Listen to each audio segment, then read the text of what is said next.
Oh, Jacqueline Coley, this is so much fun because the 4th of July weekend celebration is about to be upon us, and that can only mean one thing in my household. Do you know how the Ellis Manor West, which is me and Molly the Wonder Dog, celebrate 4th of July?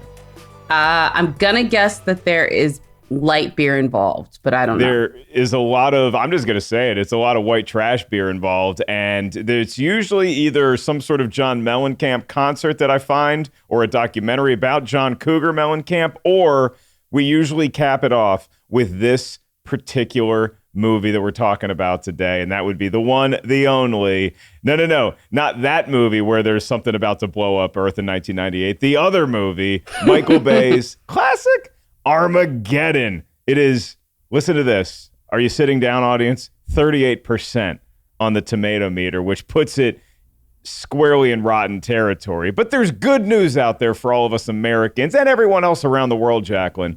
Do you know what that is? America.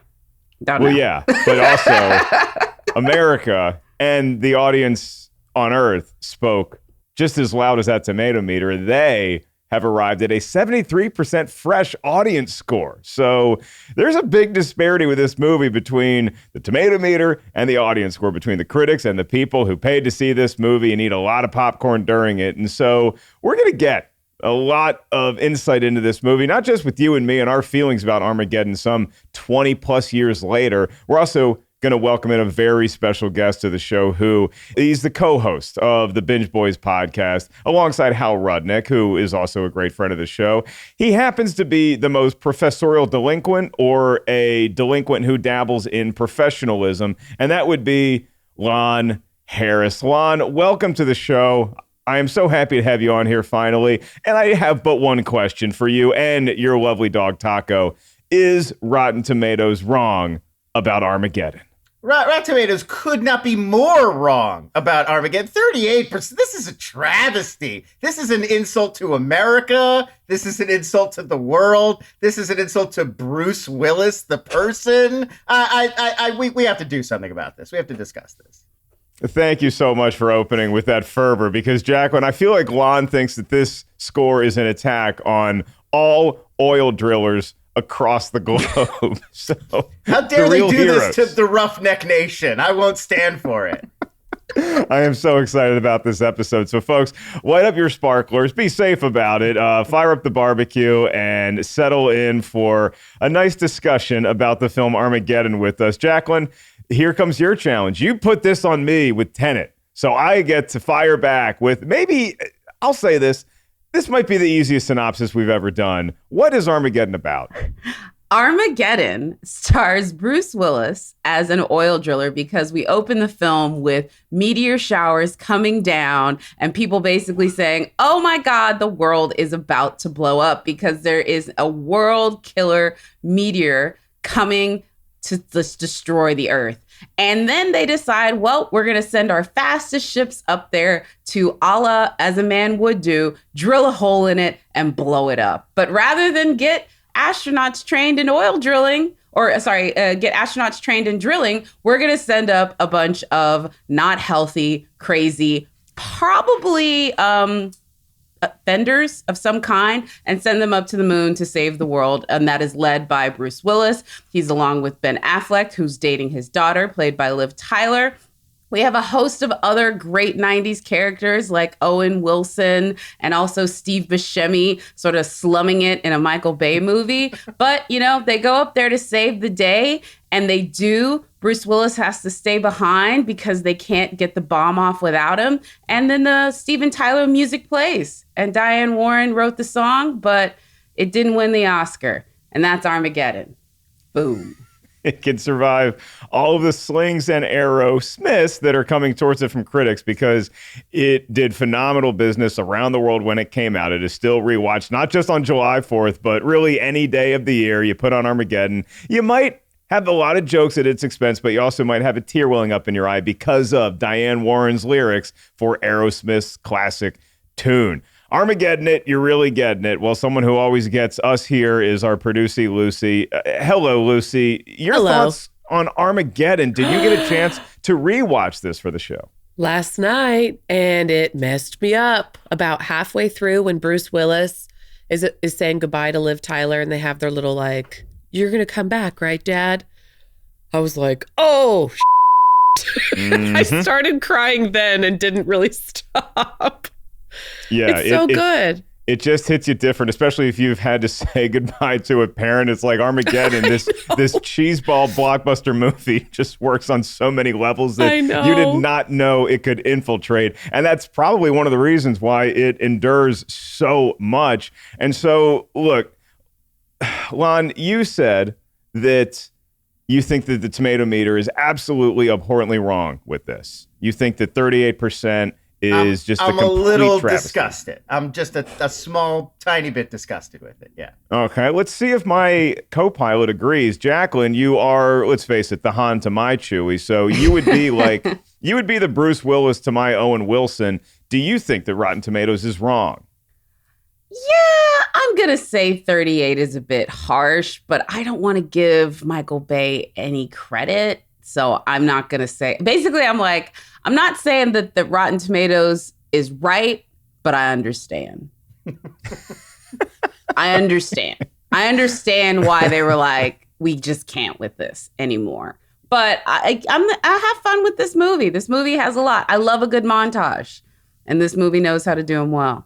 As does the director, like you mentioned, Michael Bay. Great at montages, great at those up-close shots of billowing trench coats and slow-motion walks. And this, if it was fresh, like Lon, and I think it is, I think Rotten Tomatoes is wrong too, by the way. I think it's closer to the audience score. I could see this movie landing at 60.01%, and I'd be happy with that. Just get it into Freshville, because Michael Bay deserves another fresh movie. Is he my favorite director? No. Do I like what he did with Transformers? Not at all. But I love The Rock and I love 13 Hours. So I think he deserves another fresh film on his resume.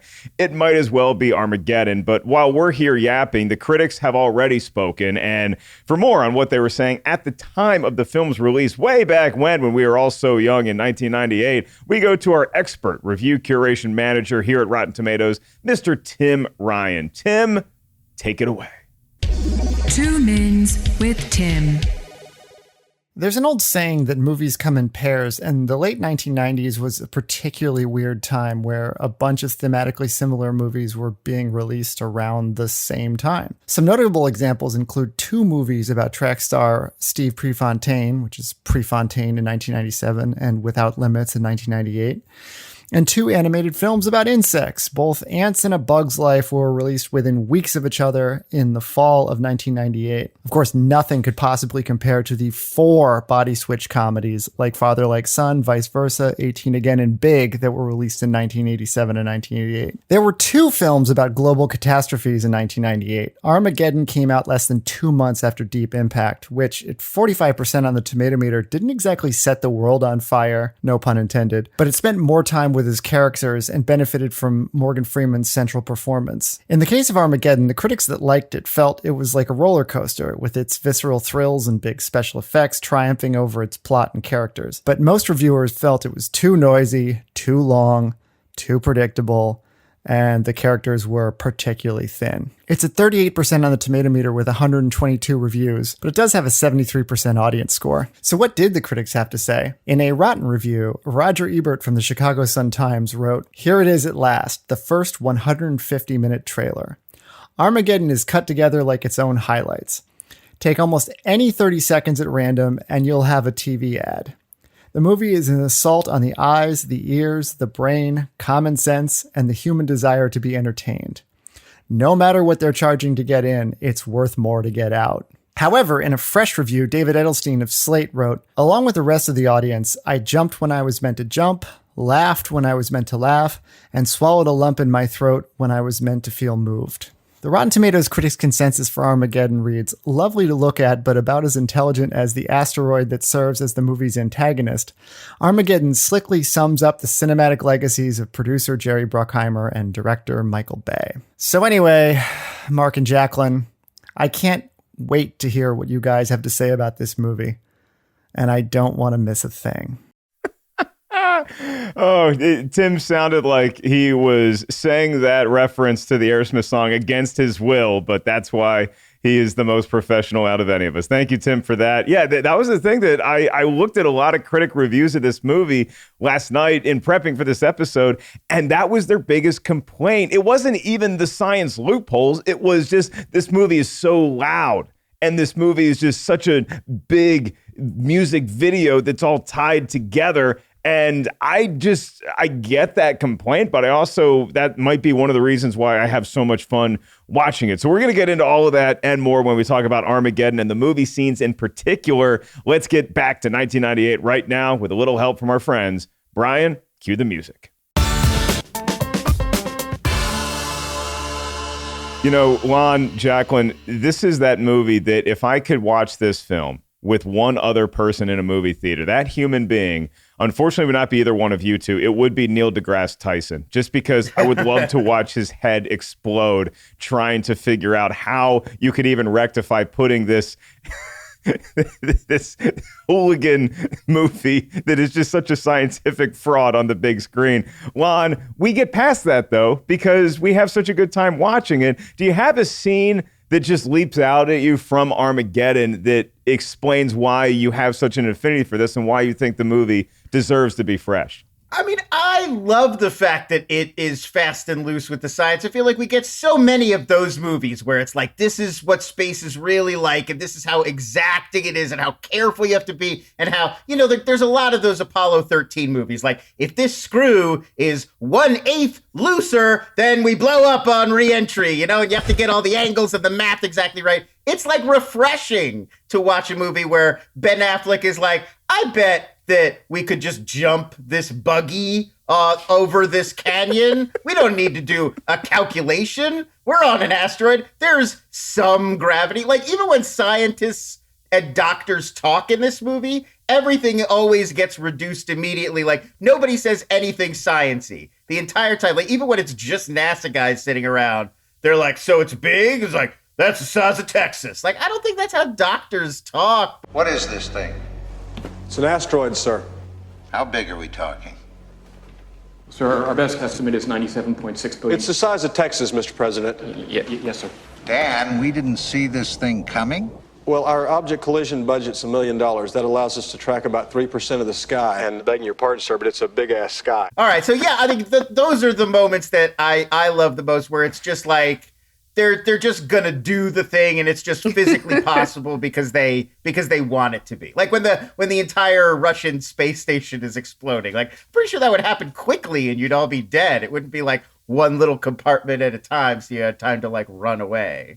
And that's also the entire movie, Jacqueline, is you have, like you said so eloquently in your synopsis of this film, is that the premise of the film is, hey, look, we have one of two options here. We can either train some astronauts in how to do some drilling on an asteroid, or we can just have people who know how to drill into cavernous rocks on Earth and send them up and train them in the art of astronauting. And then everything is going to be fine, and we're going to save the world that way. And so, given the context that this is an entirely ridiculous premise, what is the scene to you that says, and I'm going to give you an option here because I know you're not as high on this movie as Lon and I. Do you have a scene that illustrates why you can say this movie is too low on the Tomatometer, or do you have a scene as to why it is as low as it is?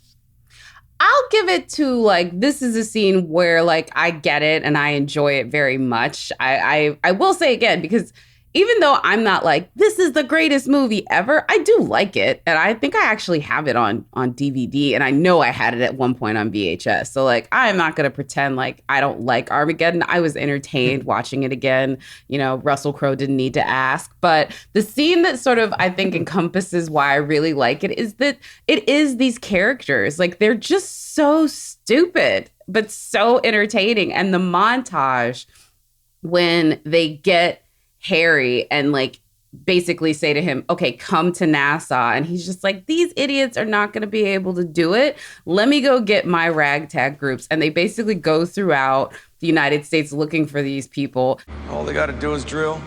That's it. No spacewalking, no crazy astronaut stuff. Just drill. How many men were you planning on taking up there? We're sending up 2 shuttles, 2 teams. If I do this, I'm going to want to take my own men. You got it. And then you got like one of them, like you got Owen Wilson, I think like riding on the horse. You got Rockhound being like, that girl told me she was 18.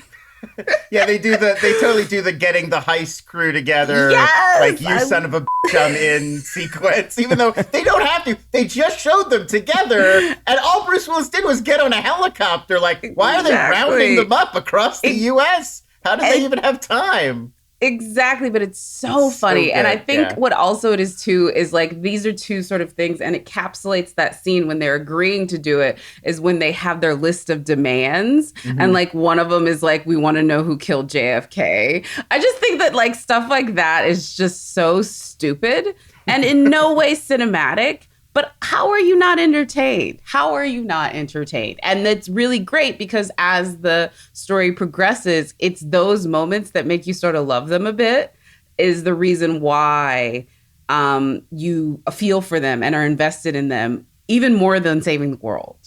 You find it endearing, Juan, because it's almost like you go back to the original Burt Reynolds' The Longest Yard, where it's, or even Bad News Bears, or it feels like a sports movie in that scene that Jacqueline's talking about, where, look, they go to Bruce Willis's character. NASA goes to Bruce Willis's character. They say, hey, there's this rock, and you're the guy. You're the best. You're the #1 ranked oil driller on Earth. And so you have to get your crew together.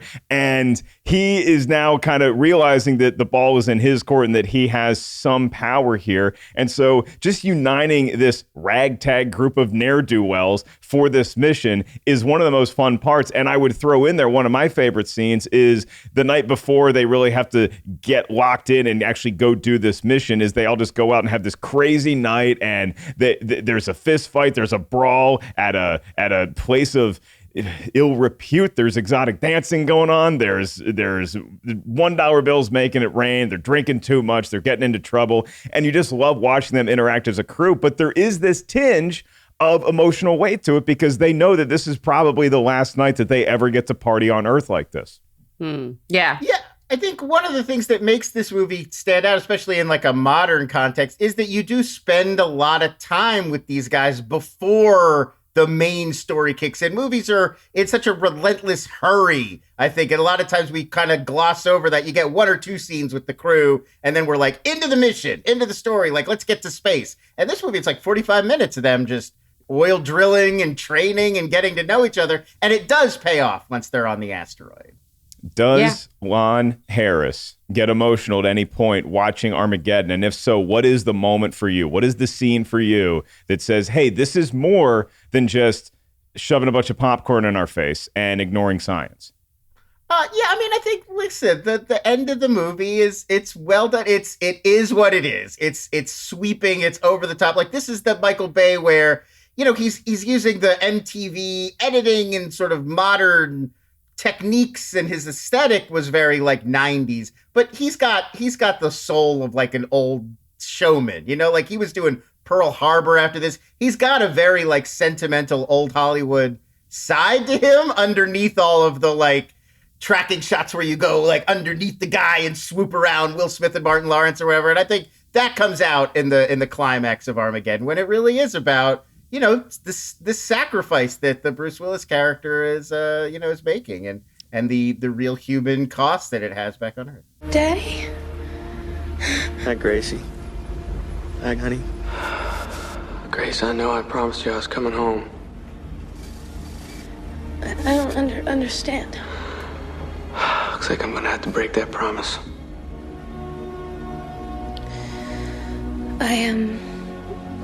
I lied to you too when I told you that I didn't want to be like you.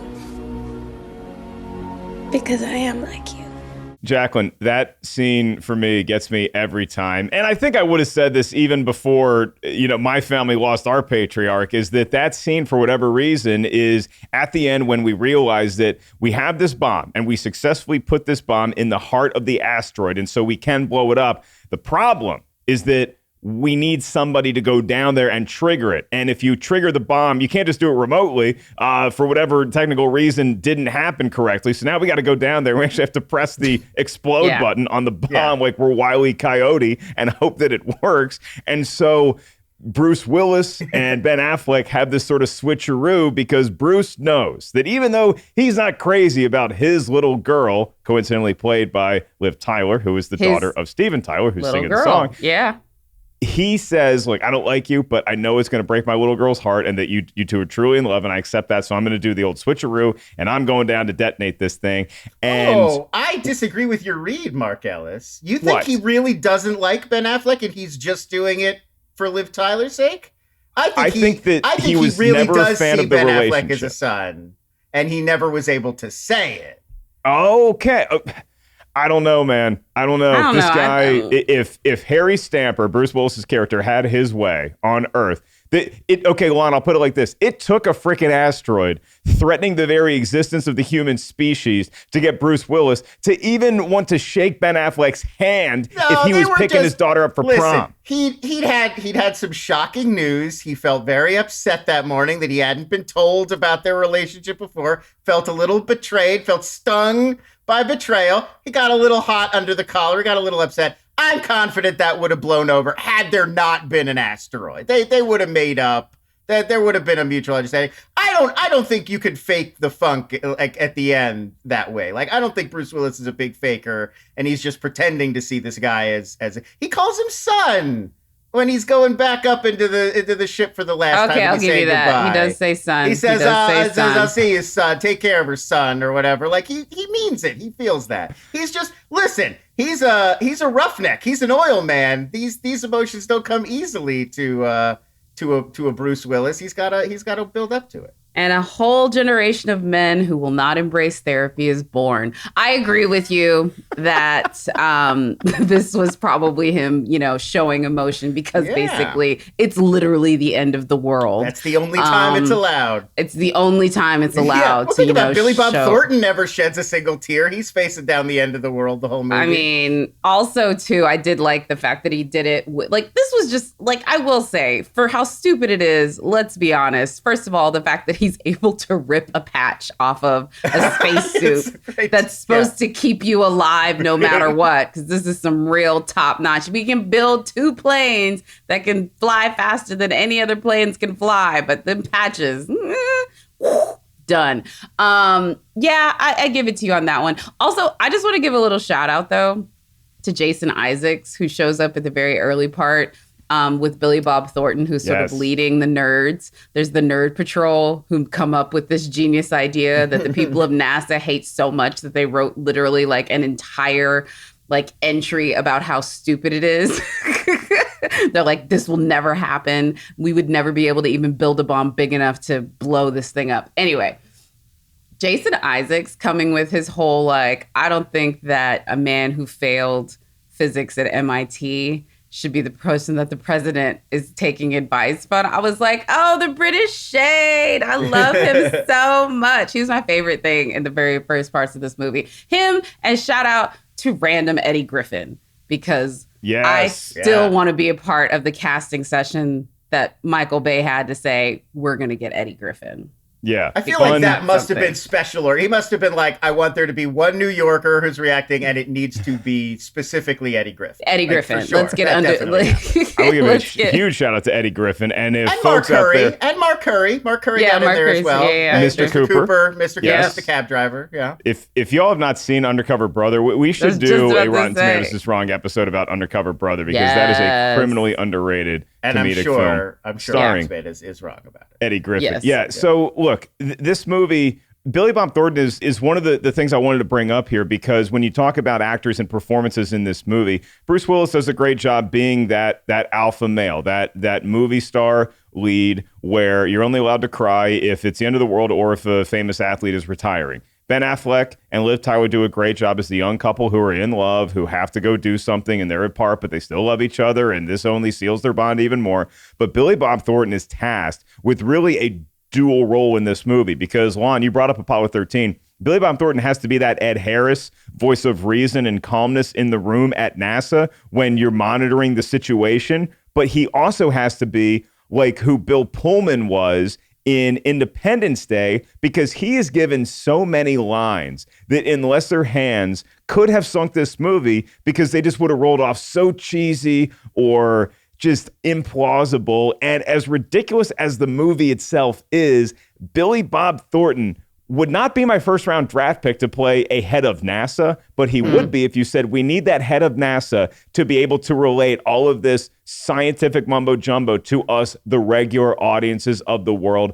I want Billy Bob Thornton being that guy to explain it to me. Yeah.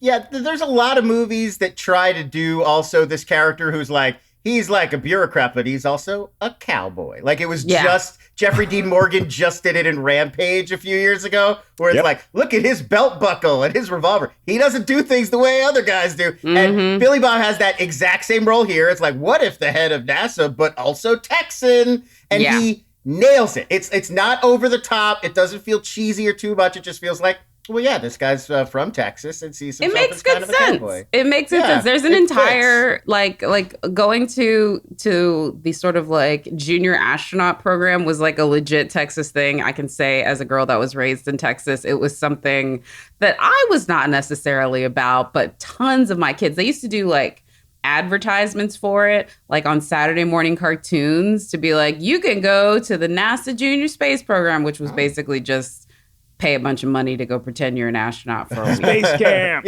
Space My only point of reference on this was the film Space Camp. Yeah, and it's exactly that, except for it's much more of a commercialistic endeavor with no hopes of ever making kids smart enough to do the space It's program. worth it. Thompson doesn't accidentally blast you into space. It's worth the money if you get to go in that thing, that weird like aggro crag jumbotron thing where they just strap you in and just moves you all around in different. Like, oh my god! I don't know if their insurance Gross. would hold that. I think the best you got to do would be to do those like zero gravity like air thingies, which now you can do in like Glendale for $150. Like those are at the mall now. Yeah, like again, this is the '90s kids. We were doing the best that we could. You also get that freeze dried ice cream. You get to try some of that freeze dried ice cream. Back in my day, go-karts didn't have seat belts.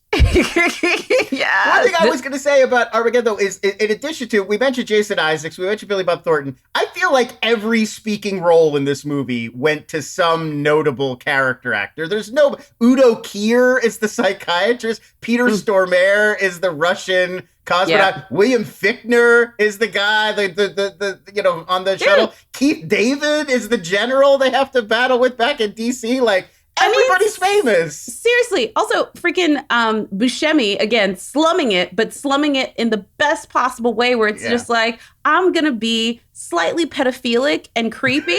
Yeah. And then I go crazy for the second half of the movie full of crazy people. Yeah. Awesome. I love Buscemi in a Bruckheimer. Eddie Buscemi, a Buscemi performance in a Bruckheimer movie is perfect. Also, if we're gonna go ahead and make the sort of like jump or bridge between 80s cheesy movies that did not get the right Tomatometer rating with 90 cheesy movies that did not get the right Tomatometer rating, the kernel of the I guess it's the Freedom, or whichever one is the one that goes down, the one that Ben Affleck is on, that kernel, the one that like turns around, it's like we're all gonna die. That is the bad guy from Roadhouse. That is Marcus Teague. For folks that don't know, the guy that Patrick Swayze ends up like ripping his neck. Yeah, the throat rip. Dude, yeah, that dude. Did not that put dude. I would also, as producer Lucy and I were talking pre-show, Will Patton is also great in everything. He's the assistant coach in Remember the Titans, and then he also shows up here. And so I think that's one of the reasons why critics at the time, or even now, would watch this movie and think this is just one giant music video billboard, is because it's a new famous person every minute that is introduced in this film, and they have a couple lines, and then sometimes they stick around, other times they just get out of the movie for the rest of the running time. But you just, it's so fun to watch them lean into it, because if they do not commit to it, then you really don't have any semblance of a movie, but everybody goes all out here. That's what I love about this film, and it doesn't take itself nearly as seriously as the other Comet movie that Tim Ryan referenced at the time, which was Deep Impact, because this was one of those things. 98, it was like 1992 with Columbus movies, where you had competing movies, and there's a reason why Armageddon is still the more favored one as far as audiences go. It's interesting to look at Deep Impact has a higher Tomatometer score, but a much lower audience score. Because they got too nerdy with it. Yeah, they just got too nerdy, but they also, there's a nice emotional scene at the end of Deep Impact, but even though that movie took itself more seriously, I still get the emotional weight in Armageddon more. Yeah, Deep Impact is trying to do that thing of like it's realistic. It's like what would really happen. It's trying to be, I don't know if I want to say it's realistic, but it's trying to be a what would really happen if this happened in the world. And Armageddon is just the complete 180. Like, how can we make this a goofy, intense, exciting thrill machine without any regard for what would really happen in the actual world? And I don't know if this movie had a good Tomatometer rating. If somebody wants to look it up, but Greenfell, the Jared Butler one, Greenland. There you go. That recently came out. I watched this one, and I remember it was really funny. Like the publicist emailed me. She's like, "So what did you think?" I was like, "I think I liked it better when it was Deep Impact, but I'm not gonna lie. This is the best thing Butler has done in a long time." And I think the reason why is it threaded that needle a little better with the emotion, the bizarrety, the stupidity, but then also like the reality, because that one was less about like, let's go save the world, and it was much more like Deep Impact, where like we just need to hide and like burrow down deep, and just the realities of doing that. Like the reason why Jared Butler and his family get saved is because he's a structural engineer. And so they're like, yeah, the world is going to be over when we're done. And that movie's getting a sequel, something that neither one of these two have. It's 78% certified fresh. There really you go. High. I think that one. There's only one really like big. I thought it was going to be much more action driven. There's only like one big action sequence in Greenland where all the like the little meteors are falling. Like it's really much more of like just like a thriller about. You gotta. It almost has that Walking Dead, like the real horror. Exactly. But that's still action to me, even though it's not like a big action, like explosion sequence. The idea of like, can we get here? Let's go get the insulin, and like doing that sort of like, we got to like, like right. That's like but the connective tissue between Greenland and Armageddon is you have that leading action star, where if I was watching Armageddon, but it didn't have, unfortunately, maybe that's just how us audiences are trained now, especially in 1998. If you see this movie and it doesn't have people you recognize, this is direct to VHS at the time. But the fact that Bruce Willis is on the movie poster, the fact that we've been following this guy in adventures in exploding buildings and on wings of airplanes and running around New York City with Sam Jackson, we believe this guy. Anything that this guy's doing, we lend him credibility.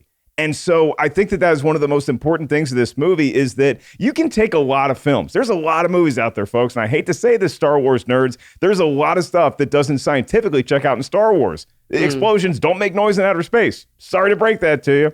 And so if you really want to go down that rabbit hole as to, well, that's not scientifically, pretty much even Gravity, which is a movie that took itself so seriously, has things that don't necessarily check every box as far as reality goes when you're in outer space. And so Neil deGrasse Tyson hates that one too. Yeah, that's what he probably likes Armageddon more than Gravity, because at least Armageddon knew what it was. And the music video quality of this movie is something else I wanted to touch on before we move to behind the scenes, is because this movie is an assault on your senses with explosions, with great cheesy, and I say that in the same sentence, one-liners, but there's also a heavy dose of rock music, particularly from one of the all-time greats, Aerosmith. Does that up the quality of the movie for you, or does that make it feel more like a commercial? I mean, yeah, I think that I don't feel like this movie looks like a music video. I think that this movie looks like peak vintage Michael Bay. Like, this is the Michael Bay style, and it's quick cutting, but it's all to like draw you in and draw you into the intensity of the moment. Like, even if you can't see exactly what it is that you're seeing, it's not just quick cut to like quick cutting looks cool or gives you that cool music video effect. It's like, oh my God, Ben Affleck's got to get out of this shuttle right now. It's about to explode. It's like building the intensity around that moment. I don't know if that's like a music video, which I think of as just like flash and spectacle. I don't know. It feels more directed to me what Michael Bay is doing. Having said that, there certainly are some sequences of the movie where it is just like, you can tell that he's a guy that had like a commercial and a music video background. It does feel like Titanic, though, Jacqueline, because you have that scene early in the movie where you hear the sort of orchestral arrangement that hints at "I Don't Want to Miss a Thing," the song by Aerosmith, and then it comes back at the end a lot of the same way that Titanic does that, where you have these notes of Celine Dion, but then you really get the full power of it at the end. And so if you're talking about songs that were companions to big profile movie releases that really just tugged at your heartstrings, you could go with, what is it, Up Where We Belong with Officer and a Gentleman. I put this on a par with that. Yeah. I mean, look, I think that it's a shame. I went back and looked, and the song that Diane Warren and this lost to, because Aerosmith will hate to admit it, but their literally most successful song is a song that they didn't even write and didn't get the majority of the money for. Diane Warren did. But she ended up losing for The Prince of Egypt, which, don't get me wrong, it's Whitney Houston and Mariah Carey singing it, which is not a bad thing. But come on, this thing was like the hit. And it's unfortunate because it just falls along in this line of people not really caring about those rock ballads that we all think of, but I don't think Academy voters do it. And I don't think Up Where We Belong won as well either. No, I it's don't just think it did, yeah, it's just really interesting. These pop songs that we so associate with these movies, and we are like, this is the thing that we think of when we think of this movie, and it's a grand sweeping moment, usually doesn't get rewarded in the end. But I do agree, it's like absolutely incredible. And it is actually a testament to Michael Bay's music video history. He did the Meatloaf video, I Would Do Anything for Love, but I Won't Do That. So the man knows how to set some stuff to some cinematic rock music. But it's his commercial background that I think belies some of his directing techniques in this one in like not a good way, because this is literally a commercial for The World Is Gonna End. That's it. Because, like, look, folks, I don't fancy myself an actor at all, despite what the Carfax or Bud Light commercials of my youth would tell you. The one thing, there's two dream roles that I have in a movie someday. I just want to be a newscaster in a movie just because I just think it'd be fun just to like set the movie up like a hurricane is fast approaching. But I also really want to be again, going back to Billy Bob Thornton or anybody in charge in this movie, the reveal of the threat of how devastating this could be. That is just, as an actor, that's got to be the thing that you sink your teeth into, and you're like, oh, I cannot wait to deliver this line in a big blockbuster. I get to tell the president that this thing is the size of Texas. That is one of my favorite takeaways from this movie, is just how well those lines that could have fallen flat just continue to engross us in this movie. Parting shots as far as movie talk in this segment goes. I'll start with you, Lon, then go to Jacqueline for your sort of final summation as to why you feel the way you do about Armageddon. I mean, to me, I think it's the relentlessness. It's once they're in space, it's like there's over an hour left of the movie, and it's just nonstop. And it doesn't just, like most movies would build towards the climax. This movie is just, it's all climax. I think that's kind of like what Roger Ebert was saying, but I mean it in a good way. Like they have to stop on the Russian space station to get fuel, and oh, now it's going to explode. And like, oh, we landed wrong, so you guys are over there, and you got to drive over to us. And it's just adding complication layer onto layer until it's like it's almost a parody of a thriller. There's a moment where the team is dismantling the nuclear weapon, because of course there's also a nuclear weapon that gets set off too early, of course. And Steve Buscemi is just there along the sidelines like, do a good job, do a good job, do a good job. And it's like, we're almost edging into like a Abrams Zucker parody of this genre. We're like just over the line before this becomes top secret. And like, I don't know, I kind of love that about it. They just go for it. I love that you referenced Abrams Zucker, because there's another Abrams, not Abrams with the H, but J.J. Abrams, one of the credited writers on Armageddon. So, I did not remember that. Yeah. Before we move on, would you consider this to be Michael Bay's greatest achievement in filmmaking, or do you have another movie? I feel like the Bad Boys, The Rock, Armageddon, like that trilogy, that's peak Bay. Like that's the man's greatest work to date. I think The Rock is probably my personal favorite out of those three, but I think you could sort of take your pick. Like I think those three represent the pinnacle of Bayness. Yeah, as our fresh catch-up crew knows, I put The Rock and Point Break as the two greatest action movies of the 90s, but also give a huge shout-out again. I thought 13 Hours was just fantastic filmmaking. So, Jacqueline Coley, your parting shot for Armageddon. Well, I'll say this, even though you didn't ask me, I actually think that The Rock is Michael Bay's greatest, and I say that knowing that I am betraying the culture by not picking Bad Boys. But the writing that was in The Rock was rewritten, some credited, some uncredited, by none other than Aaron Sorkin and Quentin Tarantino. Ooh. And it's the only movie of his, I think, that's currently fresh. Or one of the few that's currently fresh. So I actually stand by that one. Look, it's not a good movie. At least at this point in Michael Bay's career, he kind of cared. So he cared somewhat, I think, for story and plot. He gave us that daddy-daughter thing and didn't give us things like, hey, a 17-year-old can bang a 15-year-old and it's legal. Like, or a 19-year-old can bang a 17-year-old and it's legal. Like, at least he was moving past that. And he cared enough to give that little bit of, I would say, care to the story and plot. But if you want to turn off your brain for an hour and a half on 4th of July, I can't think of a better way to do it, honestly. There's not very many. So unless you're going to watch Legally Blonde, Red, White, and Blonde. Right. Or you just do that. You can't turn your brain off, but HBO always does their run of John Adams, which I can sometimes get sucked into as well. So yeah. Let's move on to behind the scenes, because there is some stuff to talk about with the making of Armageddon and how it all came together and how we feel about it some 2+ decades later. Brian, cue the music.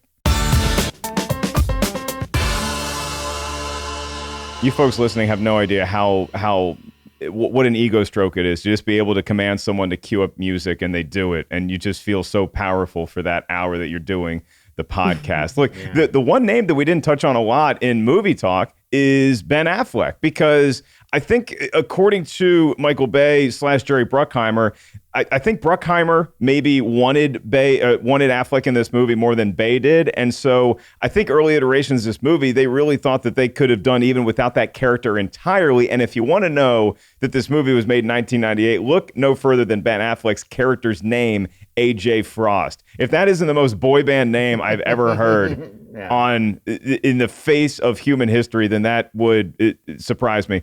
When you look at this movie and you talk about how it came together, it's so interesting to see, even the cast interviewed about it now, it's not one of those films that they shy away from talking about. This is not a John Cusack refusing to talk about Con Air situation. Even Billy Bob Thornton likes talking about this movie. He celebrates this movie. I think that they're so enthralled with the fact that they managed to pull it off at all and make it the blockbuster that it was, that they look back on it very fondly. And so Michael Bay and the huge box office that this was, inevitably, Lon, this movie is the reason why we continue to get Michael Bay movies and why we got Transformers movies. So did we shoot ourselves in the artistic foot by supporting this film because of the Transformers franchise that followed? I mean, I definitely think this is one of those scenarios where we invested a filmmaker with a lot of power, and then, I don't know, once they amassed all of this power, did they use it in responsible ways? Like, I don't know. Like, somebody in a position to give Michael Bay practical advice and tips might have helped us during his Transformers era, when I do feel like it's the charm gets sucked away. Like, all of the spectacle and the intensity and the length and the aiming for epicness and the kitchen sink approach, all that stayed, but he lost the charm of it and the humanity that it had in stuff like The Rock and Armageddon. And so now it just becomes endless and humorless, and, that's how you get a Transformers 4. Ironically, Jacqueline, the most human tones that I feel in the Transformers movies are from Optimus Prime. I don't know how that. Yeah, I wonder if that was like voiceover and like Bay was too busy, salivating over an explosion. Look, I don't want to discount too, as like this morning you're reading about other Hollywood people who had notoriously bad reputations, and you realize like whatever the bad reputation was, it was probably a bit worse. But there's like a litany of people that worked with Michael Bay talking about how he was on set, and I think it was Megan Fox went on to say he was a little tyrant, or worse, like a mini Hitler, which I'm not endorsing that kind of epitaph for anyone.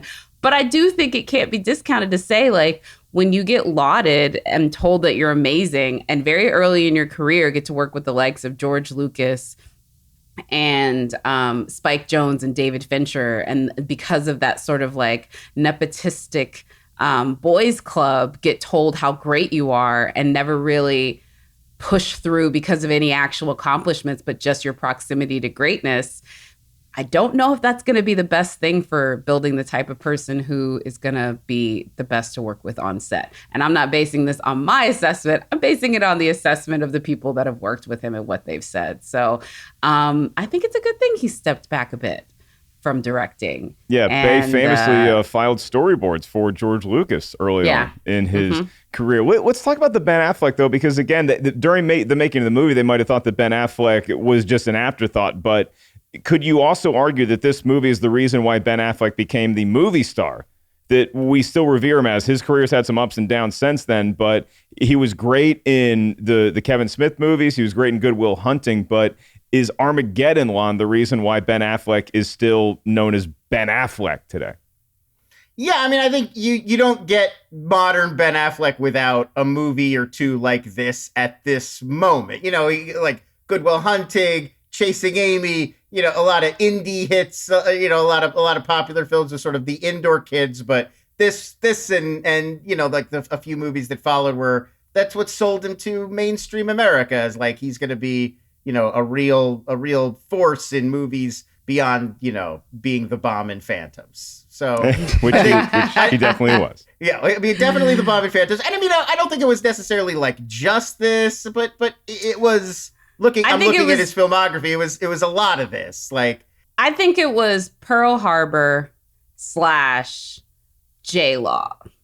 Like, yes, I mean, right. Bennifer was like a big step as well, and I mean, like Boiler Room, Shakespeare in Love. Like he popped up in some stuff that had a little heat, but I think when he did Daredevil, he was a star. But I don't know. I think it's Pearl Harbor. Pearl Harbor was when it was like, this is Ben Affleck. Another Michael Bay movie. Michael Bay movie. So it's still his fault. So I'm definitely saying it's Michael Bay's fault. Yeah. And you can rightfully criticize Michael Bay for Pearl Harbor and a lot of his movies, but there are even scenes in Pearl Harbor, like the first, like when they're playing baseball and then all the planes are flying overhead. I feel my stomach drop when I see it. And so the guy does know how to make, if not an entire movie cohesive, he does really know how to make scenes that hit you emotionally, like the end of Armageddon. As far as Affleck goes, you could say the same thing for Owen Wilson in a sense, because Michael Bay was a huge fan of Bottle Rocket, and that's why Owen Wilson got cast in this movie. And a fun behind-the-scenes story is that Owen Wilson was late, like an hour and a half. He was late to set his first day shooting Armageddon, and Michael Bay reportedly told him, he just pulled him aside and he said, hey, you know, I did The Rock with Sean Connery. Sean Connery was never late once. And as the story goes, Owen Wilson was never late again to the set of Armageddon. Lon, I know that one of the fun gems when you go back and watch this movie is somehow it's a Criterion Collection movie for whatever reason. And get a lot of... It's a Touchstone Disney thing that their deal with... It is true. Their deal with Criterion was you can have some of the films from the archive that you want, but you've got to put the Michael Bay Touchstone movies on Criterion as well. Because famously during that's how The Rock and Armageddon ended up with Criterion. Well, The Rock deserves it. But even Bay himself is kind of like wondering during the director's commentary, why is this a Criterion movie? But I know that you're a huge fan of the commentary. What is your favorite sort of like behind the scenes tidbit from Armageddon? There's a very famous story that comes up on the commentary about Ben Affleck behind the scenes that was basically questioning, we mentioned it already, the entire premise of this film. Like it doesn't make sense that you would send up roughnecks who are good at oil drilling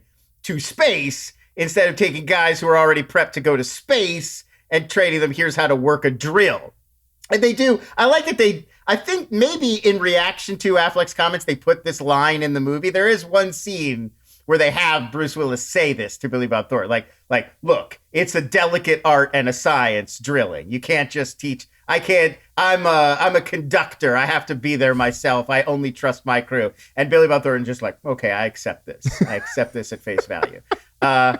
So yeah, I like that even on set, some of the same criticisms we would say come up with in the Honest Trailers writers room were already coming up. Like this This is a weird plan. Jacqueline, any last behind the scenes nuggets of wisdom? Just shout out to Animal Crackers. I will say, wow, they made product placement. They really, not only was that ingenious product placement, but I know the girls of 1998, some of them were like, drive me off to the sunset with animal crackers. See, Animal Crackers definitely was responsible for some teen shenanigans. I would sign off on that if the animal crackers were frosted animal cookies, because those are delicious and still my go-to topping if I ever happen across a pinkberry and I have a hankering. This is not the those first. are definitely cookies. You don't get the cracker cookie disparity, which the entire dialogue of the sequence is built around. No, I understand what Ben and Liv were going for. I also understand my history as a chubby kid, where if you offer me a cracker versus a cookie, the cracker is going to be sitting on that table for a long time because I'm going cookie every day, twice on Sundays. Look, this movie, it's a very fun movie to talk about. It is a very fun movie to revisit. And I do actually have a trivia question that Producer Lucy's going to help me answer, because I don't know the answer to this trivia question. Lon, as you know, I usually at least know what the answer is, or I have it right there in front of me. Yeah, I was going to say somebody's usually put it on a card for you. So I'm going to ask you and Jacqueline, and y'all can team up with this if you want. What is the difference between an asteroid, a comet, and a meteor? Go. I know a comet is an asteroid and a meteor are both just rock. A comet is a ball of rock and gas. So that's one difference right there, and that it's got a trail behind it because it's leaking gas as it flies. I'm gonna guess that an asteroid is before it enters That's exactly what I was gonna say. I feel like a meteor is once it's coming to hit Earth, it becomes a meteor and then a meteorite. And an asteroid is when it's still in space. Can I tell y'all something? Even if you're completely wrong, that was just as logical as anything in Armageddon. And I believe the way that you two sold it to get the expert behind the scenes analysis, we go to Producer Lucy. Were they correct? Your answers combined, I think, are pretty correct. The short answer is an asteroid is a small rocky object that orbits the sun. Asteroids are smaller than a planet, but they are larger than the pebble-sized objects we call meteoroids. A meteor is what happens when a small piece of an asteroid or comet, called a meteoroid, burns up upon entering Earth's atmosphere.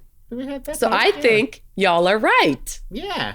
I agree. I was gonna say star-like material for a comet, which I guess has I'm not gas. letting you get away with star-like material. Rock gas. That's all it's Yeah, it is what it is.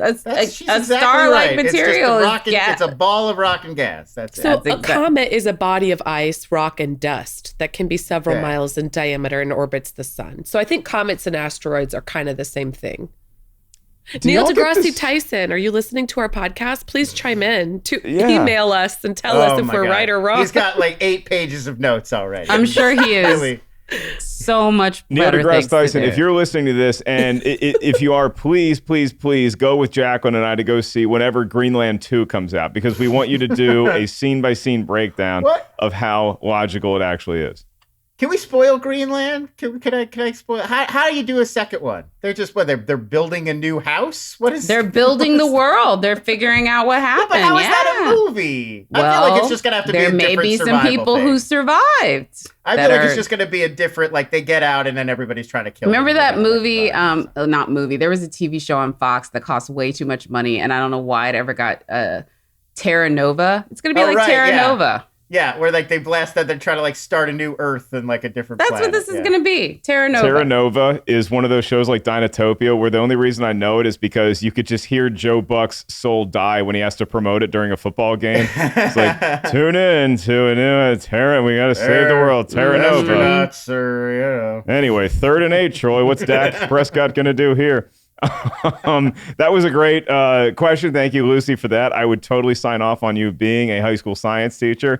And with that, we are going to move on to our next section, which is Mailbag. And I once again get to be the little Harry Stamper of this show and say, Brian, conduct the music.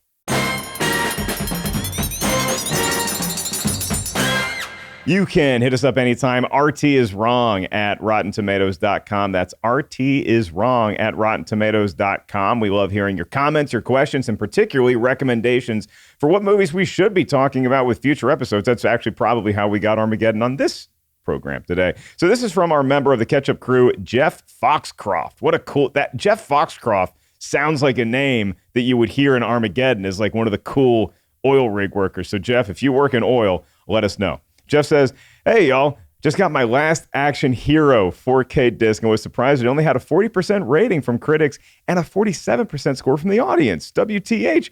I remember it failing at the box office, but I personally love the movie and know it has its fans. Is it perfect? Not at all, but it's a fun, subversive take on the 1980s action hero genre, and Rotten Tomatoes is wrong on both fronts.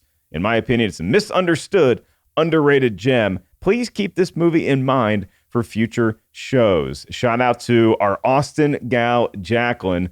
Love the show and keep up the good work. That is from Jeff, who is also in Austin. Surprisingly, he's one of the few non-comedians currently living in Austin. Jacqueline. They're allowed? Is that allowed? I did not know that was currently illegal in Austin, is to not tell jokes. So I love that call. Last Action Hero. Juan Harris, you're our special guest today. 30 seconds as to whether Last Action Hero should be higher than 40% on the Tomatometer. Yeah, once again, Rotten Tomatoes completely missing the boat on this one. I love Last Action Hero. I think it was before its time. I think if you released Last Action Hero today, everything's more meta. People are more into the self-aware postmodernist kind of take on stuff. I think this could be a huge hit today. I actually pitched, I think, on Movie Fights this is a prime remake opportunity, I think, to do a new version of this that parodies like a John Wick style action franchise. So yeah, I think this one just suffered coming out obviously around the same time as Jurassic Park, and then just being ahead of its time, like a Shane Black script before the world was ready for what Shane Black does. That would be a fun episode, Jacqueline. I actually am about this. I was looking at the kid that was in here because I was like, I need to remember exactly who the kid was in that, because that's the O'Brien. Yeah, and I just have to say for that one, shout out to My Girl 2. I was like, that's what that kid is, because he's also in that one. Another underrated gem. I'm with you on the Last Action Hero, but I'm also saying we should do The Last Boy Scout. That's what I first thought of when I thought of this movie. Shout out to Jeff, though. First of all, I have not been to Austin in years. It's sad. I'm going to get to go there very soon. So, Jeff, please go have queso everywhere you possibly can, because I can just tell you there's a severe queso deficiency in California, and it really breaks my heart daily. Also, I hope you're having fun at Barton Springs, because I am not. But I will be there soon. Shout out to ATX. Stand up. Queso and brisket, two of my favorite things when I go to Austin. Or you can get a queso brisket grilled cheese sandwich, because they have that too.